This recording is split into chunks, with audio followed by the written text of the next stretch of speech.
அஸ்ஸலாமு அலைக்கும். மீண்டும் மாலை நேரத்துக்கான மிக முக்கியமான சில தகவல்களோடு தான் வந்திருக்கேன். வீடியோவை கடைசி வரைக்கும் பாருங்கள். தெரியாத நண்பர்களுக்கும் மறக்காமல் ஷேர் பண்ணுங்கள். வீடியோ பிடிச்சிருந்தா ஒரு லைக் பண்ணுங்கள், சப்ஸ்கிரைப் பண்ணுங்கள், மறக்காமல் பெல் பட்டனை ஒரு செலக்ட் பண்ணுங்கள். அப்போ தான் நான் போடுற ஒவ்வொரு தகவலும் உங்களுக்கு நோட்டிஃபிகேஷன் மூலம் கிடைக்கும். இன்றைய பல முக்கியமான செய்திகள் இருக்குது. சர்வாதிகாரியாக மாறுகிறார் குவைத்தின் மன்னர். இராணுவ ஆட்சியில் குவைத் இனிமேல் நடைமுறையில். உலகவாழ் அனைத்து அன்னையர்களுக்கும் அன்னையர் தின நல்வாழ்த்துக்கள். இன்றைக்கி பல குழந்தைகளுக்கு தாயுடைய நினைப்பு வாரது ஏதாவது ஒரு முக்கியமான தேவை வரும்போது தான். இந்த வெளிநாடு வாழ் தாய்மாருடைய நிலைமை ரொம்ப மோசம். மாதம் முடிஞ்சு சம்பள நாள் என்னைக்கோ அன்னைக்கு தான் நாட்டில் உள்ள குழந்தைகளுக்கு தாய்மாருடைய நினைப்பு வருது. அதே மாதிரி இங்கே இருக்கிறவங்களும் தான் தாய்மாருக்கு தந்தைமாருக்கு பணத்தை அனுப்பினா போதும், உழைக்கிறோம் பணத்தை அனுப்புகிறோம் அப்படின்னு மட்டும் வாழாதீங்க. முடிந்த வரைக்கும் அவங்களுடைய நலம் விசாரிங்க. இடைக்கிட அவங்கள பற்றி சிந்திச்சு அவங்கள பற்றி பேசுங்க. ஒரு 2 வார்த்தை ஆறுதலாக பேசுங்க. எரிஞ்செறிஞ்சு விழாதீங்க. அவங்க இல்லாத அவங்கள இழந்தவங்களுக்குத்தான் அவர்களுடைய அருமை தெரியும். இறந்ததுக்கு பிறகு அன்னதானம் பண்ணுறதுல அர்த்தம் இல்லை. இருக்கும்போதே அன்னைக்கு தானம் பண்ணுங்க. மிக முக்கியமான ஒரு தகவல். இப்போ நாம் குவைத்தை பற்றி மட்டுமே போனஸை பற்றி பேசிக்கிட்டு இருந்தோம். எத்தனையோ நாட்டவர்கள் கேட்டாங்க, Dubai, Qatar, Oman, Bahrain, Saudi, எங்களுக்கு போனஸ் இல்லையா அப்படின்னு. நான் என்னத்தை சொல்கிறது, மிக பிரபல்யம் வாய்ந்த ஒரு வழக்கறிஞரே சொல்கிறாரு கேளுங்க. துபாயில், If you are a maid or a house driver or a security, private security, you need to hear this. Did you know you have end of service entitlements? I think you didn't know. After completing a year, you are entitled for a salary of 14 days per year. So if your salary is 3,000, you divide 3,000 by 30 and times by 14 for each year. So for 5 years and your salary is 3,000, you are entitled for 7,000 dirhams. When the contract is over, when you want to go back to your country, or if you terminate the agreement and you want to go for another house or another family, you are entitled for this 7,000. Many of you don't know this. Because you work in the house, you think you have no entitlements. This is not true. By the law concerning the domestic workers, you are entitled for these. அனைத்து அரபு நாடுகள்லையுமே இந்த bonus என்றது இருக்குது. Dubai, Qatar, Oman, Bahrain, Saudi Arabia, including Kuwait, அனைத்து நாடுகள்லையுமே இந்த bonus அப்படின்றது ஒவ்வொரு எக்ரிமெண்ட்லேயும் work permit and கான்ட்ராக்டில் இந்த சட்டம் சேர்க்கப்பட்டிருக்குது. ஆனால் இன்றைக்கு வரைக்கும் பலருமே அதை தெரிஞ்சு கொள்ளாமல், அதே மாதிரி அதை பற்றின எந்த ஒரு விவாதமும் இல்லாமல் தன்னுடைய மாத சம்பளத்தை எடுத்துகிட்டு போயிட்டே இருக்கிறாங்க. ஆனால் இதுக்கு நாம் இல்லை காரணம், நம்மளுடைய முதுகெலும்பில்லாத அதிகாரிகள், நம்மளுடைய அரசாங்கம். இந்த நாடுகளில் இருக்கக்கூடிய வழக்கறிஞர்கள் நம்மளுக்கு இதை சொல்லித்தராங்கன்னா ஏன் நம்மளுடைய அதிகாரிகளுக்கு இதை சொல்லித்தர முடியாது? ஏன் ஏஜெண்டுகள் வேலைக்கு போடும்போது இதை பற்றி மென்ஷன் பண்ணி அவங்கள்ட்ட சொல்ல முடியாது? உண்மையிலேயே மிகவும் வேதனையான விடயம். நம்மளுடைய உரிமையை கேட்பதற்கு கூட இன்று நம்மளுக்கு முடியாத சூழலை உருவாக்கிய எங்களுடைய அதிகாரிகளை நினைத்து கேவலம் வெட்கப்படுகின்றோம். எங்களுடைய உரிமை, ஆனால் எங்களுக்கு கேட்க உரிமை இல்லாத சூழல் மிகவும் வேதனையாக இருக்கின்றது. இன்ஷா அல்லாஹ் விரைவில் இப்போதுதான் குவைத்துடைய அரசு சில நல்ல நல்ல முயற்சிகளை கொண்டு வராங்க, பார்க்கலாம். குவைத்துடைய அனைத்து சமூக ஊடகங்களிலையும் நானே நேரடியாக பேட்டி கொடுக்க வேண்டிய நாள் வரும் இன்ஷா அல்லாஹ் விரைவில். அடுத்ததாக, ஒரு பணிப்பெண் ஏஜெண்டில் சித்திரவதை தாங்காமல் அந்த ஏஜென்ட்டுடைய கட்டிடத்தில் இருந்து வெளியே குதிக்க முயன்ற போது உள்ளேருந்து பிடிச்சு இழுத்து எடுக்கிறாங்க உள்ளே. இது ஒவ்வொரு விஷுவலாக காட்டுற, நீங்கள் நல்லா பாருங்கள். அந்த இடத்துல தான் அந்த பணிப்பெண், அந்த ஜன்னலில் நல்லாவே பார்த்துக்கோங்க, அந்த ஜன்னலில் தான் அவங்க தொங்கிட்டு நிற்கிறாங்க. ஒரு சிலர் ரோட்டால் போகிற வரவங்க பார்த்துக்கிட்டு போகிறாங்க, ஒரு சிலர் நின்று பார்த்துக்கிட்டு இருக்கிறாங்க. உள்ளேருந்து எப்படியாவது தப்பி கீழே இறங்கலாம் அப்படின்னு முயற்சி பண்ணுறாங்க. அதுக்கிடையில் அங்கேருந்து ஏஜென்ட்டால் பிடிக்கிறாங்க. பிடிச்சு அவங்கள மேலே இழுத்து ஏற்றி எடுக்கிறாங்க.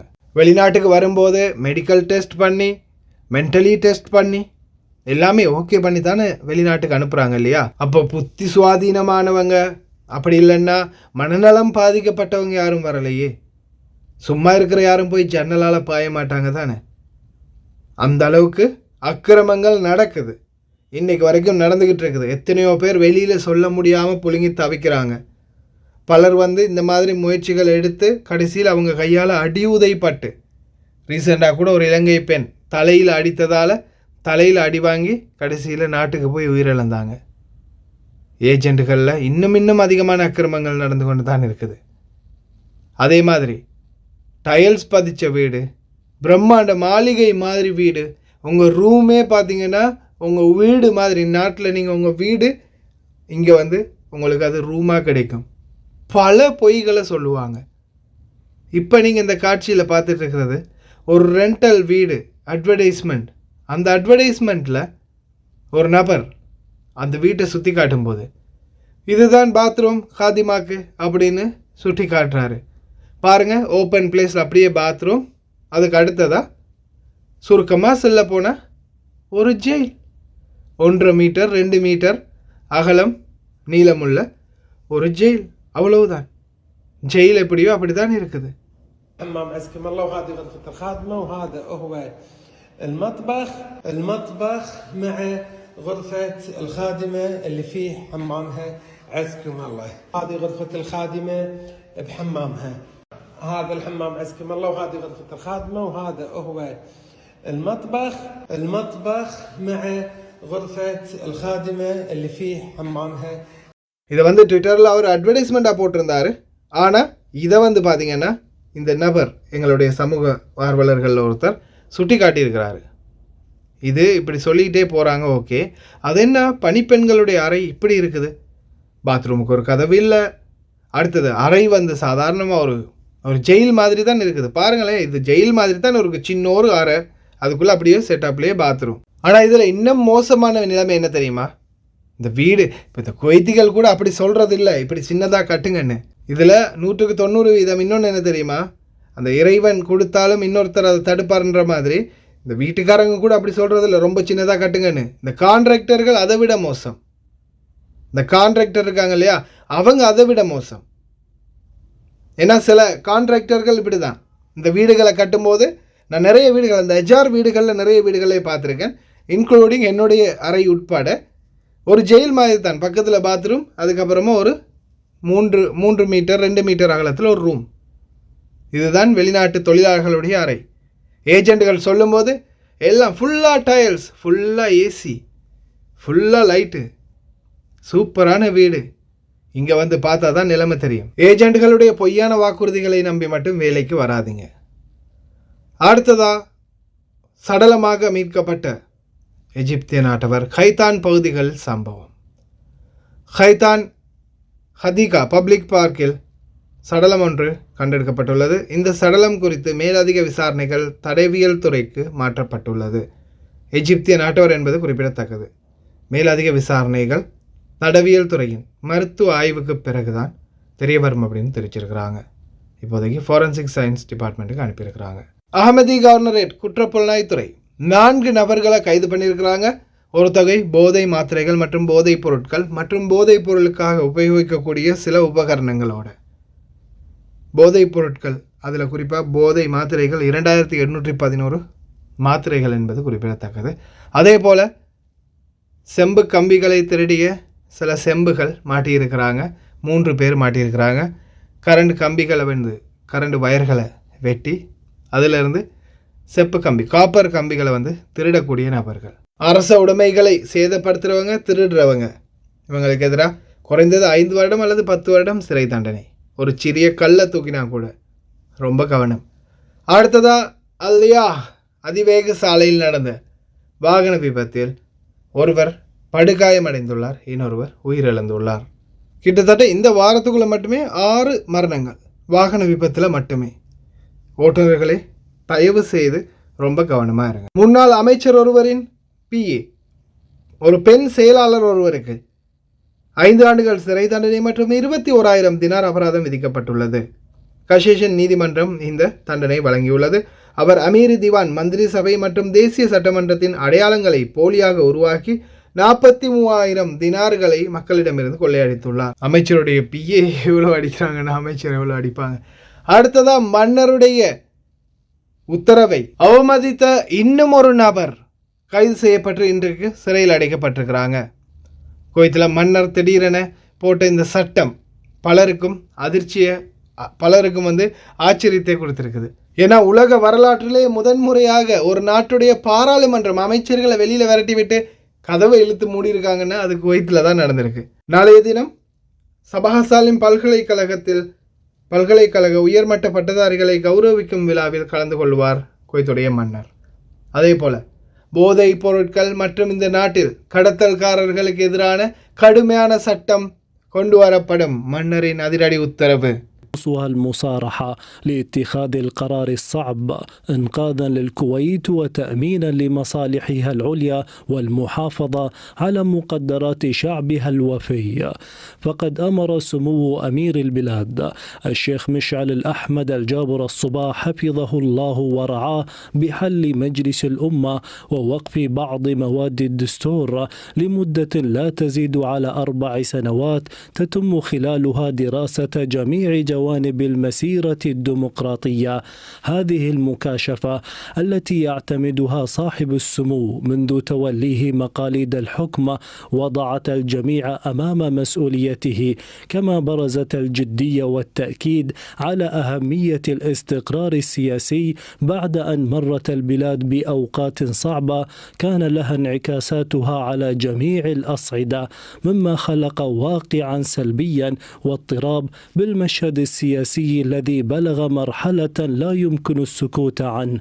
ففي الخطاب السامي تم التأكيد على أن الحل جاء بناء على تجاوزات للمجلس وللثوابت الدستورية، وهذا يشير إلى الرغبة في الحفاظ على النظام الدستوري واحترام المؤسسات، وهو ما لا يتحقق دون تصحيح المسيرة ومعالجة الاعوجاج وسد النواقص. ويعكس خطاب سمو أمير البلاد இந்த நாட்டு இளைஞர்களையும் இந்த நாட்டு மக்களையும் வழிகெடுக்கும் சீர்கெடுக்கும் எந்த ஒரு நபருக்கும் கடுமையான சட்ட நடவடிக்கைகள். ஷாப் வாஃபிதீன் ஷாப், இந்த நாட்டு மக்கள் வாஃபிதீன் நாம யாராக இருந்தாலும் சரி கடுமையான சட்ட நடவடிக்கைகள். இனி அமைச்சர்கள் இல்லை, மன்னர் என்னாந்தான் மந்திரி என்னாந்தான் அப்படின்ற மாதிரி மன்னருடைய முயற்சி இது. அதே மாதிரி யாராக இருந்தாலும், இதுக்கு முன்னாடி நம்ம எத்தனை மன்னர்களை பார்த்தோம், ஆனால் இந்த அளவுக்கு ஒரு கராரான மன்னர் காணலை. சுமு அமீர் ஷேக் மிஷால் அஹமத் அல் ஜாபர் அல் சபாஹ் அமீர் அல் பிலாத் தௌலத்துல் குவைத், அல்லா யத்திக்கல் ஆஃபியா, அல்லா தவல் உமர்.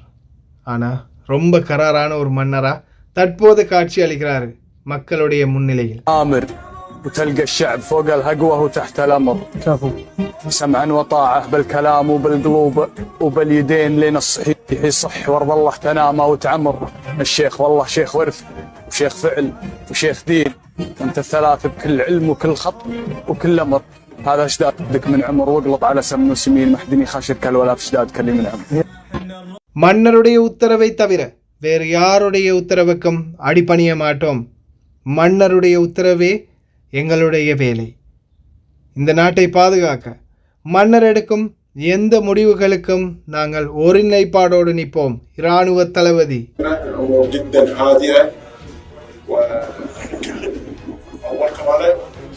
ان السمع والطاعه سيدي صاحب السمو. انا عارف ان انتم قدر المسؤوليه ان شاء الله، وعارف انكم تمثلون واجباتكم ما شاء الله من خيره سواء ضباط وعسكر مستواكم عالي بالتمرين.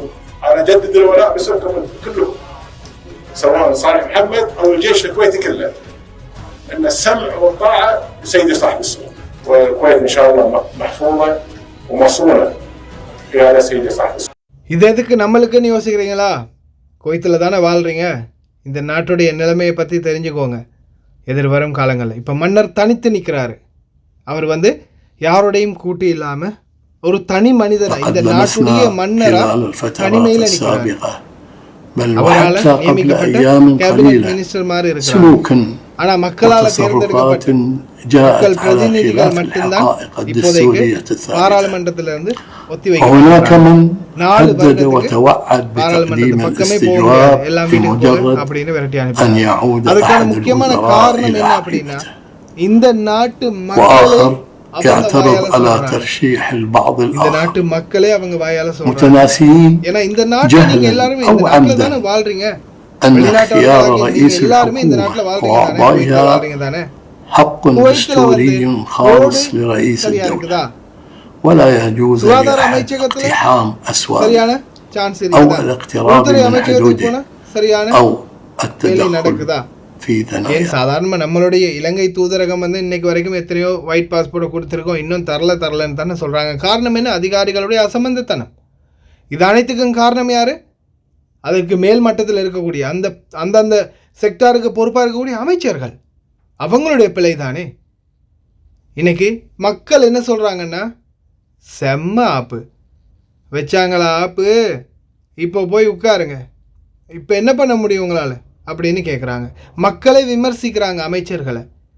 ஆப்பு வச்சுட்டாங்களா, போங்க போய் உட்காருங்க, வீட்டில் உட்காந்து ஓரமாக உட்காந்து டிவி பாருங்க, இனிமேல் எல்லாத்தையும் மன்னர் பார்த்துக்குவார் அப்படின்றாங்க.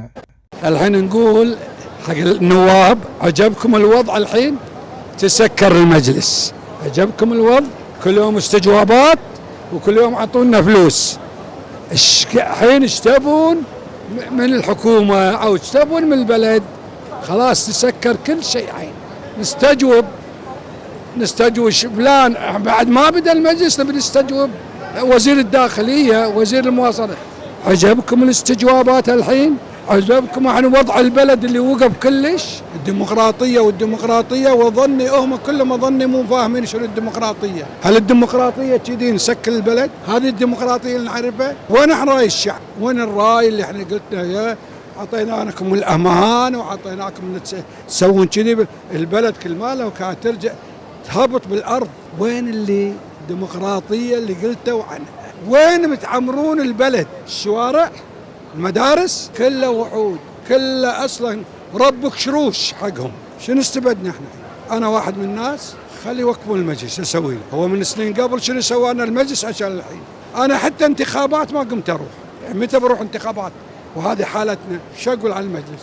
المجلس خلي يتعلق، خلي يعرفون شنو الديمقراطية. احنا عشنا قبل بدون مجلس، خمسينات ستينات عشنا بدون مجلس، أمور زينة الحمد لله، ماشية ومعاشاتنا وعايشين بأحلى عيشة. أنا أصلا ما عرفت المجلس إلا بعدين، مدتي أنا ما عرفت المجلس.